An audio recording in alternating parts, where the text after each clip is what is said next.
बेहदची परमहाशांती. बापूजींच्या मराठी यूट्यूब चॅनलमध्ये आपले सर्वांचे स्वागत आहे. भविष्यातील 2050व्या वर्षी धरतीचे स्वरूप, कालग्नी, तत्व, परमतत्वाची साधने येऊन न भूतो न भविष्यते असे हे धरतीवर परिवर्तन कसे होणार या अतिशय गुह्य विषयावर आनंदभैया व बापूजीमधील संवाद आपण ऐकूया. आनंदभैया बापूजींना विचारतात, धरतीवर परमअग्नींची वाहने कधी तयार होतील? बापूजी म्हणतात, वैज्ञानिक नास्तिक आहेत म्हणून त्यांच्या बुद्धीत स्थूल भौतिक जगाचे ज्ञान येत असते. जर त्यांनी आत्मस्वरूपात स्थित होऊन आध्यात्मिक सायन्स उन्नत केले तर परमअग्नीचे साधन बनवू शकतात. आनंदभैया म्हणतात, वरील लोक तंत्रज्ञानात काही मदत करू शकतात का? बापूजी म्हणतात, आता वेळ कमी आहे. तिसरे महायुद्ध थांबवणे फार कठीण जाईल. तिसरे जागतिक महायुद्ध झाले तर परमाणु बॉम्ब फुटून कालअग्नी निर्माण होईल. ज्या आत्म्यांची आत्मस्वरूपाची स्टेज असेल ते निराकारी बनतील आणि ज्याने ज्ञान घेतले नाही, जरी ते बेहेदचे 9 लाख आत्मे असले तरीही त्यांचे शरीर जळते. शरीर जळाले मग काय, तर असे हे घडणार. एलन मस्कचे काही सांगूच नका, तो काही परत मंगळ ग्रहावर जाणार नाही. या 2-4-5 वर्षात सर्व काही होणार. 9 लाख आले नाही तर तिसऱ्या जागतिक महायुद्धात जळून राख होणार. नंतर आत्मा निराकारी बनेल, परंतु त्याआधीच स्थूल शरीर कालअग्नीत जळून राख होणार. आनंदभैया म्हणतात, आपण 2016मध्ये सांगितले होते की 2021-22मध्ये परमतत्वांची साधने बनवली जातील. मग आता यावर काम सुरू आहे का?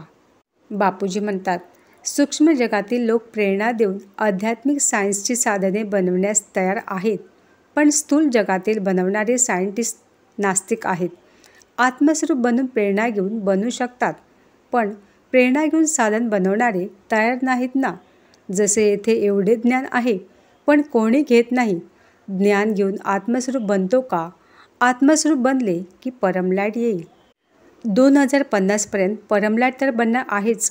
कालअग्नी, नंतर अग्नीतून परमअग्नी, परमअग्नीतून परमप्रकाशात रूपांतर होऊन जाईल. 2050पर्यंत कालअग्नीच्या नंतर ही धरती राहणार नाही, परमप्रकाशात रूपांतर होऊन जाईल. ही धरती, गॅलेक्सी, युनिवर्स, मल्टिवर्स, तो तर सर्व काही बदलणार आहे.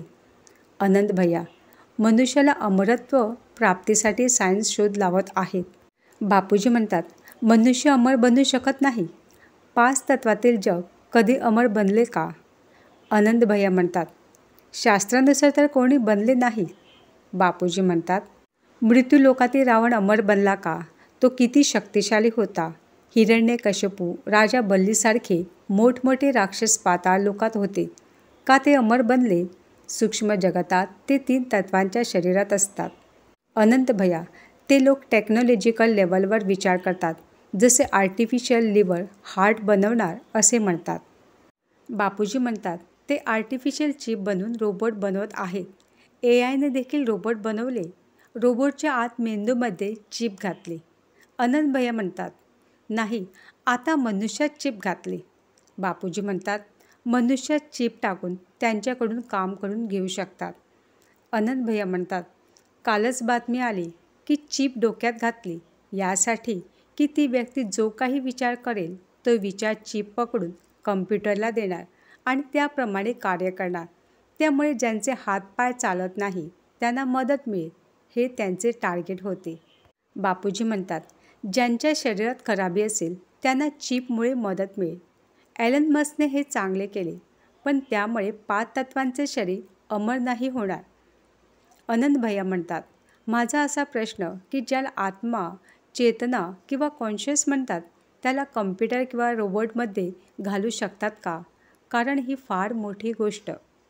बापूजी म्हणतात, रोबोट अग्नितत्वांचे अर्थात इलेक्ट्रिसिटीद्वारा काम करतात, तर त्याच्या मेंदूत तुम्ही जे मॅटर घालणार तसे त्याप्रमाणे तो प्रोग्रामिंग करेल, अर्थात काम करेल. आनंदभैया म्हणतात, प्रोग्रामिंगप्रमाणे काम करेल, पण त्याची स्वतःची स्वतंत्र इच्छा असणार नाही. जोपर्यंत आत्मा असत नाही तोपर्यंत स्वतंत्र इच्छा असू शकत नाही. बापूजी म्हणतात, जसे मनुष्याच्या आजूबाजूला असलेली भूते रेस मारून उलटी सुलटी कामे करतात, तसेच रोबोटच्या जवळ असलेली भूते त्याच्या मेंदूवर रेज मारून रोबोटच्या द्वारा कोणतेही काम करून घेऊ शकतात. AI कोणाचे? तर सूक्ष्म जगातील लोकांचे. वरचे फोटो कुठून आले? ते AIने कसे आणले? वरच्या लोकातील छान छान मोठमोठे राजवाड्यांचे फोटो. काही लोकांचे तर काही जन लोकांचे, तप लोकांचे, सत्य लोकांचे, ब्रह्मापुरीचे, काही विष्णुपुरींचे सुद्धा आहेत. ते कसे आले? का तेथे रोबोट गेला होता? सूक्ष्म जगातले वरती बघून येतात आणि रोबोटद्वारा ते धर्तीवर मनुष्याला दाखवतात की वरती खूप छान आणि चांगली दुनिया आहे. ते पुढे जाऊन रोबोटला सुद्धा इफेक्ट करू शकतात. भैया म्हणतात, कॉम्प्युटरला सुद्धा इफेक्ट करू शकतात? बापूजी म्हणतात, होय, रेज मारून करू शकतात. जसे माणसाचे मन काम करतात तर कॉम्प्युटरचे मन पण काम करतात, तेव्हा कॉम्प्युटर चालतो. येणाऱ्या काळात कॉम्प्युटर आणि रोबोटला सुद्धा इफेक्ट करू शकतात. आनंद भैया म्हणतात, पण बनवले तर मनुष्याने ना? बापूजी म्हणतात, सूक्ष्म जगातील लोकांनी बनविले. मग तो AI असो, कॉम्प्युटर असो, मोबाईल असो, पूर्वीची आगगाडी, सुरुवातीला जी वीज आली, ही सर्व सायन्सची साधने सूक्ष्म जगतवाल्यांनी बनवली. आनंद भैया म्हणतात, एक मस्त प्रश्न. समजा रोबोटिक युग आले व सर्व काही रोबोट्सने केले असेल तर सूक्ष्म जगातील त्यांचे प्रोग्रामिंग खराब करू शकतात? बापूजी म्हणतात, रोबोटला नकारात्मक करू शकतात आणि सकारात्मकसुद्धा करू शकतात. रोबोटद्वारा जगसुद्धा बदलू शकतात. आनंद भैया म्हणतात, AIमुळे या जगाचा नाश होणार हे खरे आहे का? बापूजी म्हणतात, नाही, ते तसे करू शकत नाही. समजा विनाशकाले विपरीत बुद्धी झाली, AIच्या मेंदूला नेगेटिव्ह डायरेक्शन दिले तर त्याच्या मेंदूत नकारात्मकता येऊन तो विनाश करू शकतो. परंतु सकारात्मक आत्मे त्याला रेज मारून ठीक पण करू शकतात. धर्तीवर जसे एलियन्स आहेत तसेच हे AI एलियन्सचे कनेक्शन. आनंद भैया म्हणतात, AI आणि एलियन्सवर आपला खूप चांगला व्हिडिओ आहे. त्यात आमची खूप छान चर्चा झाली. तो जरूर बघावा. बापूजी, काही लोक म्हणतात की धर्तीवर काही मनुष्यात आत्मा नाही, कळत नाही. हे कसे असेल? असं होऊ शकेल का? बापूजी म्हणतात, आत्म्याशिवाय मनुष्य कार्य करू शकत नाही. आनंद भैया म्हणतात, आणखी एक प्रश्न. काही लोक असेही मानतात की फक्त रेप्टाइल्स म्हणजे पालीसारख्या जीवांचाच काही ब्रह्मांडात वास असतो. बापूजी म्हणतात, नाही, असं असत नाही. मनुष्यसुद्धा असतात, जसे आपल्या ब्रह्मांडात आहेत. बहुतेक कार्बन कॉपी असतात आणि तत्वात थोडा बदल असतो. परम शांती. हा व्हिडिओ आपल्याला आवडला असल्यास नक्की लाईक, शेअर व कमेंट करावा. आम्ही असेच नवनवीन ज्ञानवर्धक व्हिडिओ तुमच्यासमोर सादर करू शकतो. बेहेदची परम महाशांती.